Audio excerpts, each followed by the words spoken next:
Hello friends, నేను శరణ్యాని. ఇవాళ 7 అడుగుల బంధం 97వ భాగం చదువుకుందాము. రాసిన వారు మీనా ముక్తేశ్వర్ గారు. నా ఆరోగ్యానికి ఏమీ ఉండదు బాబు అంటున్న తల్లి ముఖం చూసి ఆశ్చర్యపోయారు శ్రీనివాసరావు గారు, ఆనంద్ గారు, యశోద గారు. మనవరాలకి అందరికీ కళ్ళల్లో నీళ్ళు వచ్చాయి. రవివర్మ, దేవా కూడా ఆశ్చర్యపోతున్నారు. కోడళ్ళు వింతగా చూస్తున్నారు. అత్తగారిని అలా ఎప్పుడు దీనంగా చూడలేదు. అత్తయ్య గారు అంటూ చేయి పట్టుకుని, ఎలా ఉంది అత్తయ్య, మీకు ఆరోగ్యం అని పలంకరించింది దేవిక. ఒక్కసారిగా దుర్గమ్మ గారు కన్నీరు అయిపోయి, కృష్ణవర్మ అంటూ కౌగిలించుకుని కన్నీరు పెట్టుకున్నారు దుర్గమ్మ గారు. అమ్మమ్మ ఏమైంది, కూర్చోండి అంటూ వెంటనే శ్రావణికి చెప్పి కృష్ణవర్మ డాక్టర్ కిట్ తెప్పించి అన్ని టెస్టులు చేశారు. అంతా బాగానే ఉంది. బీపీ కొంచెం ఎక్కువగా ఉంది. ఏం ఆలోచిస్తున్నారమ్మమ్మ అంటూ ప్రేమగా అడిగాడు కృష్ణవర్మ. రాజశేఖర్ నిలయంలో ఈనాటి ఈ బాధలు తీసేసే పరమాత్ముడి రూపంలో నువ్వు రావటం మా అదృష్టం. కానీ ఒకప్పుడు ఇలాంటి బాధలు తీర్చడానికి ఎవరూ లేరు అంటున్న దుర్గమ్మ గారికి తీరని దుఃఖం వచ్చేసింది. అందరూ కూడా ఆమె చుట్టూ చేరిపోయారు. ఎందుకమ్మా ఇలా బాధపడుతున్నారు అంటూ యశోద తల్లిని దగ్గరికి తీసుకుంది. శ్రీనివాసరావు గారు కంగారు పడుతూ కృష్ణవర్మ అమ్మను హాస్పిటల్ తీసుకెళ్దాం అన్నారు. పనిలేదన్నట్లు కృష్ణవర్మ గారు సైడ్ చేశారు. అమ్మ ఏమైంది మీకు అంటూ ఆనంద్ గారు కంగారు పడుతూ ఉన్నారు. నానమ్మ ఏదైనా నాకు చెప్తావు కదూ, ఎందుకలా ఉన్నారు అంటూ రాజా వాళ్ళ నానమ్మ కన్నీళ్ళతో అడిగాడు వాళ్ళ నానమ్మని. ఏం జరిగింది అనుకుంటూ ఉన్నారు అందరూ. కేవలం రాజశేఖర్ నిలయం సభ్యులు మాత్రమే ఉన్నారు అక్కడ. ధరణి, గీతిక, శ్రావణి ముగ్గురు కూడా వాళ్ళ నానమ్మ దగ్గరికి వచ్చి కన్నీరు పెట్టుకుంటూ ఉన్నారు. ఎప్పుడు కూడా నీ ముఖంలో కన్నీళ్ళు చూడలేదు, ఎందుకలా ఏడుస్తున్నావు చిన్నపిల్లలాగా అంటూ శ్రావణి ఏడుస్తోంది. బుజ్జి అలా ఏడవకూడదు, నువ్వు కాబోయే పెళ్లి కూతురువి అంటూ నవ్వారు దుర్గమ్మ గారు. ఏమీ కాదు, నీ మనసులో ఏదో బాధ ఉంది, అది చెప్పాలని లేదా నీకు అన్నది శ్రావణి గడుసుగా. ఎందుకే దిండు తీసుకురా, ఒక్కసారి నన్ను చంపేస్తే పీడ పోతుంది, నీ పెళ్ళికి అడ్డం వస్తుందని భయపడుతున్నావా అంటూ నవ్వారు మళ్ళీ జోక్ వేస్తూ దుర్గమ్మ గారు. కృష్ణవర్మ గారు దుర్గమ్మ గారు చేయి పట్టుకుని, అమ్మమ్మ ఒకసారి చెప్పండి ఏం జరిగింది అంటూ దుర్గమ్మ గారి కళ్ళల్లోకి చూస్తూ ప్రేమగా అడిగారు కృష్ణవర్మ. కృష్ణ, ఇది సందర్భమో కాదో నాకు తెలియదు, ఎందుకో తెలియదు, గత జ్ఞాపకాలు నా మనసుని విధంగా ద్రవింపచేశాయి. ఇన్నాళ్ళుగా దాచుకున్న దుఃఖాన్ని ఈరోజు ఇలా బయట పెట్టాను, క్షమించాలి, అందరూ చిన్నపిల్లలైనా కూడా మన్నించాలి అన్నారు దుర్గమ్మ గారు. దగ్గర కూర్చుని ప్రతి ఒక్కరూ కూడా చెప్పండమ్మా అంటూ బాధపడుతున్నారు. ఇప్పుడు ఎందుకు లేమ్మా, తెల్లారి బ్రాహ్మణులు వాళ్ళు వస్తున్నారు, ఏమిటో నాకు తెలియకుండా ఇలా ఆవేదన బయటకు వచ్చింది, మీరంతా కూడా ఇది మనసులో పెట్టుకోకండి అంటున్న దుర్గమ్మ గారి చేతిని కృష్ణవర్మ పట్టుకుని, నిజం చెప్పి తీరాలి అమ్మమ్మ, మీ మనసులో ఉన్న బాధ కూడా తీరిపోవాలి, మీరు చెప్పుకుంటూనే అందరికీ తీరుతుంది మీ బాధ అంటున్న కృష్ణవర్మ గారి మాటలకు దుర్గమ్మ గారు గత ఆలోచనల్లోకి వెళ్ళారు. దుర్గమ్మ గారు కళ్ళు తుడుచుకుంటున్నారు. దుర్గమ్మ గారి దగ్గర ఆమె చేయి పట్టుకుని కూర్చున్నాడు కృష్ణవర్మ. ఆ పక్కనే రవివర్మ, దేవా కూర్చుని ఉన్నారు. కొడుకులు, కోడళ్ళు, మనవరాలు, కూతురు కుటుంబం అందరూ రౌండ్గా కూర్చుని ఉన్నారు. దుర్గమ్మ గారి ముఖం వైపు చూస్తూ ఉన్నారు మనవరాలు ముగ్గురు. తమ చిన్నప్పటి నుంచి తప్పు చేస్తే కర్ర ఇరగదీసేది ఎవరికైనా కూడా, ఎప్పుడూ నవ్వుతూ నవ్విస్తూ ఉండేది. కానీ నానమ్మలో ఏదో తెలియని అంతులేని బాధ కనిపిస్తూ ఉన్నది. చెప్పండి అమ్మమ్మ అన్నారు కృష్ణవర్మ. కృష్ణాపురంలో ఒక జమీందారి కుటుంబంలో పుట్టిన ఆకారి ముద్దుల బిడ్డను నేను. పెరిగేసరికి 2 అక్కయ్యలకు, అన్నయ్యలకు పెళ్ళిళ్ళు అయిపోయాయి. ఎవరి కుటుంబాలు వారు దూర తీరాలలో స్థిరపడిపోయారు. అప్పటి సాంప్రదాయాలలో ఆడపిల్లలు అత్తవారిళ్ళకు వెళ్ళిన తర్వాత పుట్టింటికి పెద్దగా వచ్చేవారు కాదు. అలాగే అన్నలిద్దరూ కూడా రంగంలో స్థిరపడిపోయారు. ఇక నాన్నగారు, అమ్మ చాలా పెద్ద వయసు వారు. పెళ్ళిడొచ్చినా నేను చాలా గడుసుగా ఉండేదాన్ని అంటూ చెప్పడం ప్రారంభించిన దుర్గమ్మ గారు చెబుతున్న కథ కళ్ళ ముందు కదిలింది అందరికీ. సుబ్బమ్మ గారు దుర్గా అంటూ పిలిచారు. లంగా ఉని పొడవు చేతులు జాకెట్లతో వాల్జడ వేసుకుని నగలు పెట్టుకుని వయ్యారంగా వచ్చింది. ఏంటమ్మా అక్కడ పొలంలో కొబ్బరి బొండాలు దింపలేదు ఇంకా? ఇక్కడ మామిడి తోట కూలీలు వచ్చారు, పనులు చూస్తే ఇలా ఉన్నాయి, ఎక్కడివక్కడే ఉన్నాయి అంటూ హంగామా చేస్తూ వచ్చింది దుర్గమ్మ చేతిలో కొరడా వంటిది తిప్పుతూ. సుబ్బరాజు గారికి కాలు చేయి పడిపోయింది. మంచం మీదే ఉండేవారు. సుబ్బమ్మ గారి ఇంట్లో పనులన్నీ చేసేవారు. 16 ఏళ్ళు వచ్చిన దుర్గమ్మ గారికి ఇంకా పెళ్ళి అవ్వలేదన్న బాధ వారికి. 13 ఏళ్లకు పెళ్లి సంబంధం తెస్తే పొరపాటును కూడా నేను చేసుకోనంటూ ఎదురు తిరిగింది దుర్గా. విజయవాడ కనకదుర్గంతో పెట్టుకుంటే నెత్తురు కక్కేలా చేస్తాను, పొరపాటును కూడా పెళ్లి చేసుకుని, ఒకవేళ మూర్ఖంగా వాళ్ళు చేసుకుంటే రక్తం కక్కుకొని చేస్తాడంటూ భయపెట్టింది. అప్పట్లో అందరికీ ఆశ్చర్యం. ఆడపిల్ల ఆ విధంగా ఎదురు తిరిగిందంటే ఆశ్చర్యం. కొంత అమ్మవారి భయం కూడా ఉండేది. వయసులో ఉన్న ఆడపిల్లలపై దుర్గమ్మ ఉంటుంది అన్న నమ్మకం ఉండేది ఆంధ్రులకు. అందుకే రక్తం తక్కువ కోల్పోవడం లాంటి మాటలు విని మౌనంగా ఉండిపోయారు భయంతో. అది గమనించిన దుర్గా అలాగే మాట్లాడుతూ ఉండేది. అలా తమ పొలాలలో స్థలాలు అన్ని విషయాలు చూసుకుంటూ పొలం పనులు అన్నీ లెక్కలు చూసే పంతులు గారి దగ్గర లెక్కలు నేర్చుకోవడం, ఉత్తరం రాయడం అంతవరకు చదువు నేర్చుకుంది దుర్గా. ఈ సంవత్సరం పెళ్లి చేసేయాలి అమ్మాయికి.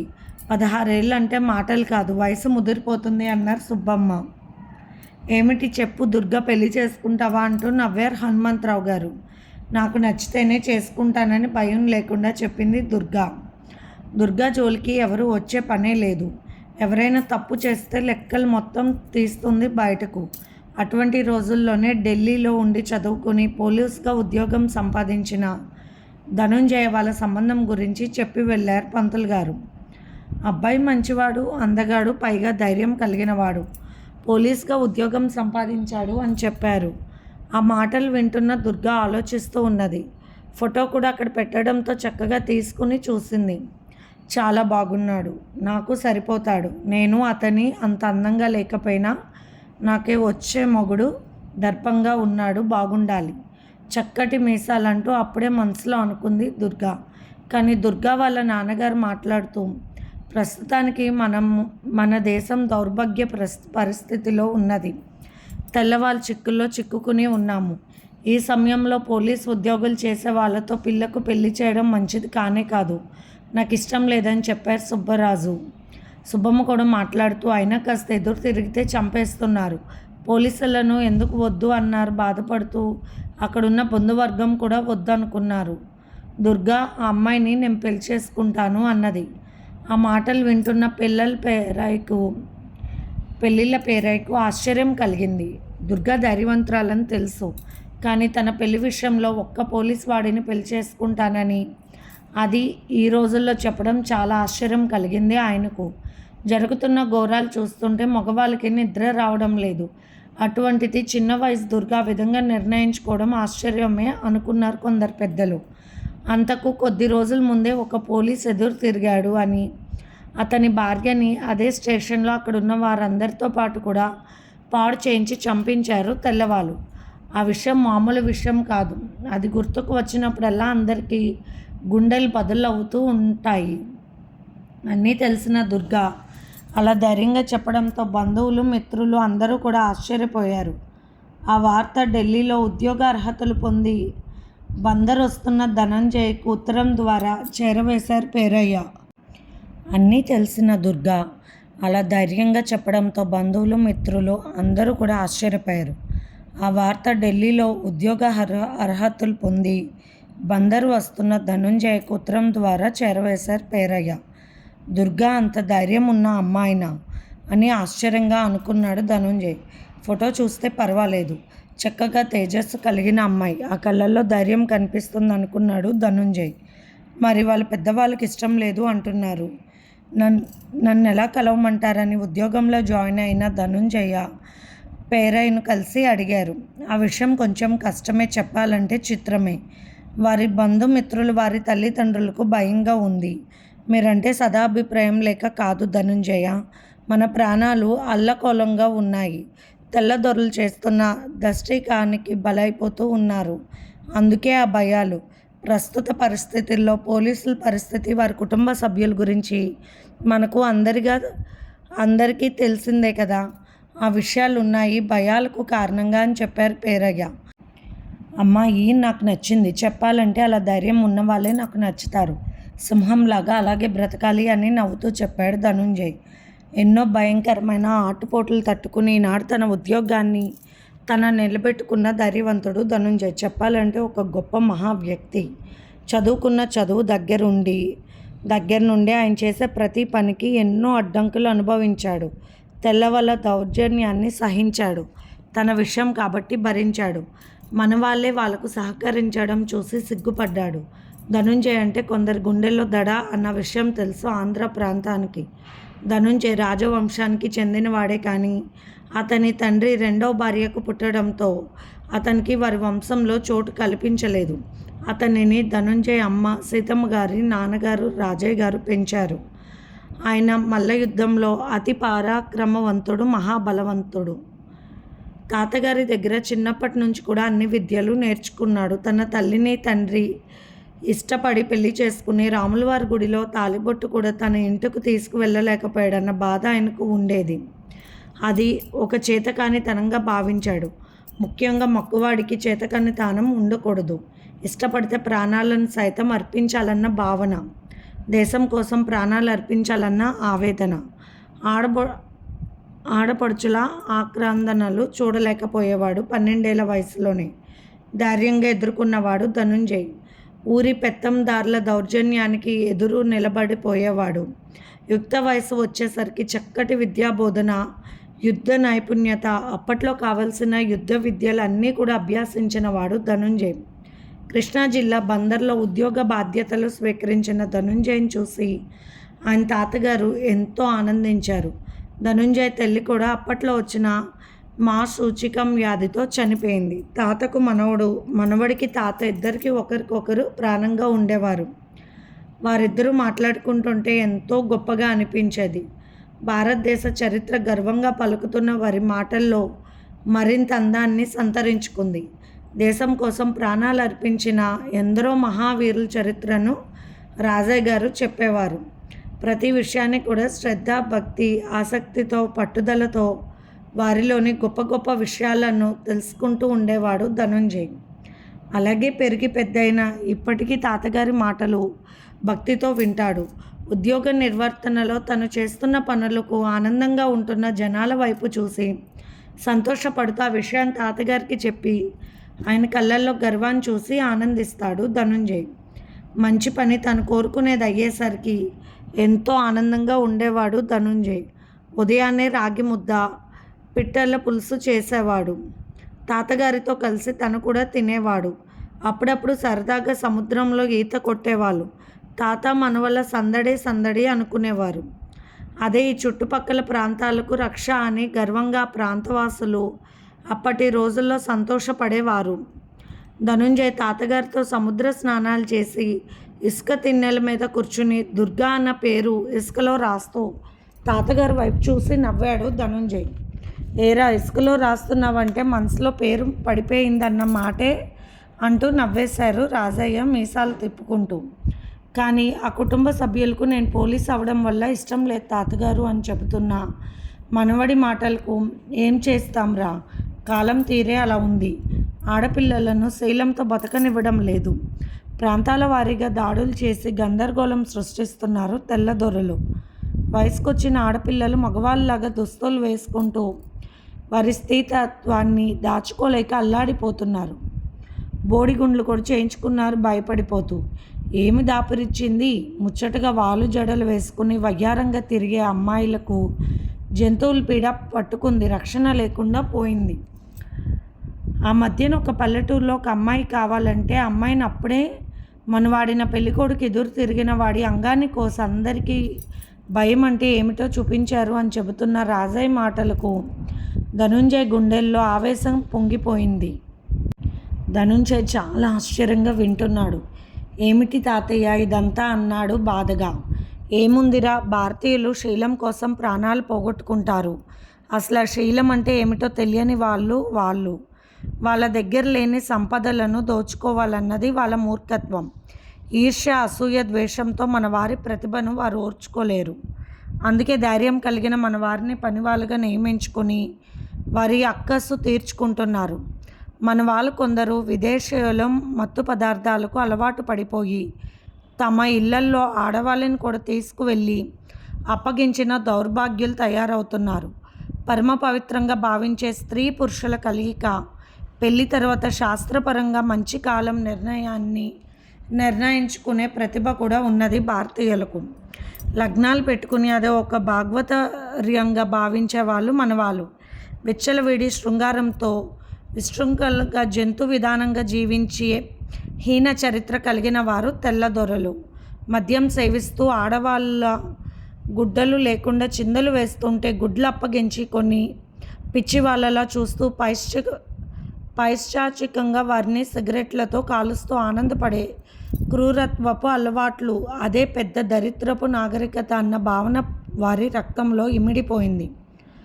నాగరికత అలవాట్లు కలిగిన వాళ్ళు ఆనందాలు పొందుతూ ఎవరెవరితో సుఖపడుతున్నారో తెలియని అనాగరికమైన జీవనానికి అలవాటు పడ్డవారు వాళ్ళు.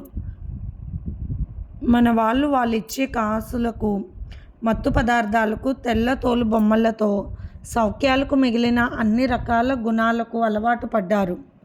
మంచి తొందరగా నేర్చుకోలేము, కానీ చెడు మాత్రం చెదలు పట్టినట్లు పడుతుంది అని బాధగా కళ్ళనీళ్ళు పెట్టుకున్నాడు రాజయ్య. మన వాళ్ళకి ఇంత త్వరగా గుణాలు ఎలా మారాయి అన్నాడు బాధగా ధనుంజయ్. స్వార్థం, లోభము, మోహము, మదము, మాత్సర్యము, ఈ గుణాలను తప్పించుకునే వాళ్ళు ఎవరు? లోబడిన వారు ఎవరు? నేర్చుకున్న నాగరికతతో అలవాట్లోని కైపుకు మత్తెక్కిపోయారు, నిజాన్ని మర్చిపోయారు. స్వార్థం మూర్తి భావించిన మనసులకు ఊరికే అంటుకుంటాయి ఈ జాడ్యాలు అంటున్న తాతగారి వైపు చూసి నిజమని బాధపడ్డాడు ధనుంజయ. ఇంతలో సముద్రము పక్క కాస్త దూరంగా ఉన్న దారిలో అరుపులు వినిపించాయి. ఒక్కసారిగా అటు పరిగెత్తాడు ధనుంజయ్. అప్పట్లో కొన్ని జాతుల్లో స్త్రీలు రవిక ధరించేవారు కాదు. ఇద్దరు తెల్లవాళ్ళ అమ్మాయి వెంట పడుతూ ఉన్నారు. ధనుంజయ్కి ఆవేశంతో కోపం కట్టులు తెంచుకువచ్చింది. అతని ఆవేశంతో అతని కండలు బిగించుకునేసరికి ఆ దాటికి 11 దారాలతో మేలుగా అల్లిన ఎర్రతాడు దెబ్బకు తెగిపోయింది. అంతే, ఒకసారిగా వారి మీదకు తిరుగుపడ్డాడు ధనుంజయ్. ఏమిటిది అంటూ ఇంగ్లీష్లోనే మాట్లాడాడు ధనుంజయ్. పై వస్త్రం కప్పుకోకుండా మేమున్న వైపు నుండి వచ్చింది కావాలని రమ్మించడానికి మమ్మల్ని ఇరువురిని ఏకకాలంలో ఆహ్వానించింది అంటూ చెబుతున్న వారి వెక్కిళ్ళ నవ్వుల వైపు చూశాడు నిప్పులు చెరుగుతున్న కళ్ళతో ధనుంజయ్.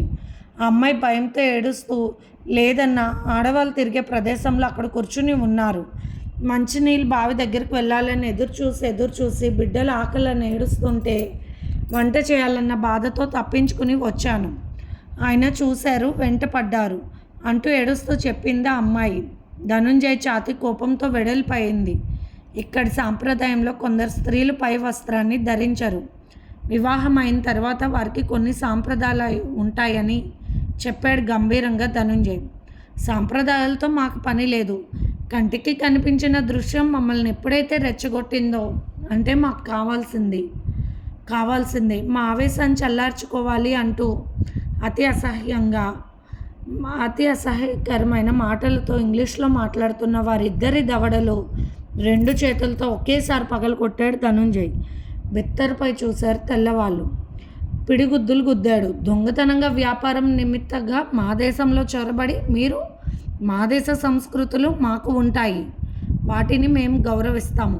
స్త్రీ స్వరూపాలను తల్లి, అక్క, చెల్లెల బిడ్డల వలె భావిస్తామన్నాడు ధనుంజయ్ కోపంగా. శరీర వాంఛాలు తీర్చుకోవడానికి ఆడది కావాలి కదూ, మరి అప్పుడు ఎలా అన్నారు వెక్కిలితనంగా. ఇంగ్లీష్లో ఆ ఇద్దరు. ధనుంజయ్ దెబ్బలకు కింద పడ్డ బుద్ధి లేకుండా ప్రశ్నించారు. ధనుంజయ్ ఆవేశంతో చెబుతున్నాడు. శృంగారం ఒక ఆట కాదు, శృంగారాన్ని కూడా మహాశాస్త్రంగా అత్యద్భుతంగా రచించిన ఘనచరిత్ర మాది. మీకేం తెలుసు? మత్తులో దొర్లుతూ మధుమెక్కిపోవడం కాదు శృంగారం అంటే. ఒక స్త్రీ పురుషుడు ఇరువురు ఒకరి మనసు ఒకరు గెలుచుకుని పెద్దల ఆమోదంతో మంగళకరంగా మాంగళ్య ధారణ కార్యక్రమంతో ఒకటై తర్వాత పెద్దలు నిర్ణయించిన మంచి ముహూర్తంలో అది ఒక దైవ కార్యక్రమంగా భావించి ఏకమయ్యే ఒక ప్రేమ యొక్క జీవిత విధానానికి నాంది. తెలుసా మీకు? భార్యాభర్తలు తల్లిదండ్రులుగా మారడానికి స్వచ్ఛమైన మనసులతో ప్రేమ భావంతో శృంగార యజ్ఞాన్ని సలుపుతారు. అందుకు కూడా అద్భుతమైన రహస్యాలు ఉన్నాయి మా చరిత్రలో. అలనాడు వ్యాసుడు దగ్గరకు వెళ్ళిన అంబాలిక భయంతో ఒకరు పాండు రోగిష్ఠిని కంటే మరొకరు భయంతో కళ్ళు మూసుకుంటే గుడ్డివాడు జన్మించాడు. శాస్త్రీయంగా మా దగ్గర ఎన్నో రుజువులున్నాయి. ఏం తెలుసురా మీకు? వ్యసనాలతో మునిగిపోయి సూర్యరశ్మి కూడా తట్టుకోలేని చేవలేని సవుకు పుల్లలు లాంటి వారు మీరు. వినండి చెప్పేది అంటూ మళ్ళీ వాళ్ళని ఇద్దరి తలల మీద 2 పిడుగుద్దులు గుద్దాడు ధనుంజయ్.